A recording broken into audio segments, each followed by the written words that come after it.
אוקיי, לגבי מעצורים. ישנם שני מעצורים בלבד, כל מה שלימדו, לכן תעזבו את זה. יש לנו מעצור שיש לי הדק, שימו לב, ההדק שלי נופל עובד, ויש לי מעצור שאין לי הדק, ההדק שלי מת. אוקיי? מה ההבדלים בשני המעצורים? כשיש לי הדק, מעצור מספר 1 פשוט נפץ, הפטיש נתן מכה למוקד ולא יצא כדור. מה הסיבות? יכול להיות מחסנית מונחת, אוקיי? יכול להיות כדור עקר, יכול להיות בריחה חלבית. אז סקרנו, כשיש לי הדק, זה אומר מחלק סגור. מחלק סגור זה אומר שהתפעול של הנשק שלי זה מכה למחסנית להכניס אותה, אם הייתה מונחת, הכנסתי אותה, ובריחה, להכניס כדור. במידה והכדור היה עקר, שדרכתי את הנשק, קייפתי את הכדור העקר, והכנסתי כדור נוסף.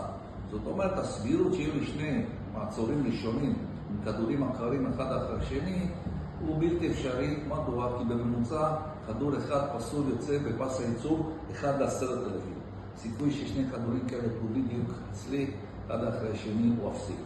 אז אמרנו, דרכתי את היד, לא יצא כדור, מכה, בריחה, והמשך שלי.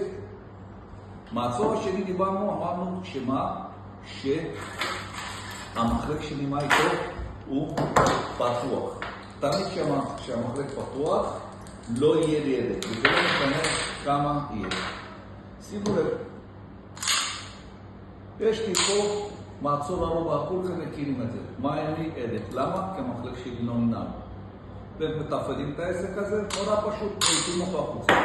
והם ממשיכים לראות. ברור. יכול להיות שזיהיתי שיש לי פה בלגן, וראיתי פה אי חליצה, אי פליטה, כל מיני דברים, מוציא את המחסנית, ונותן במקום כמה שצריך עד שתפעלתי את המעצור, מכניס את המחסנית, ועל מנת להכניס כדור, צריך לשלוח עוד פעם. ברור? אז מעצור שני זה בעצם מעצור שאין לי הדק, שימו לב ההדק שלי מת, לכן מעצור שני תמיד מחייב אותי לתת מבט לזהות, אי חליצה, אי פליטה. זוכרים, ערובה או כל דבר אחר, בלגן של תחמושת, אבל המשותף זה שאין הדק. תזכרו, כל לחיצה על ההדק. אין הדק, מחייב לתת מבט, ובהתאם לטפל. מה יש לנו פה? יש לנו מה? יאללה, כי נפל להם, הציתי את הגמח, ומפה נתתי לו בראש. יש פעם.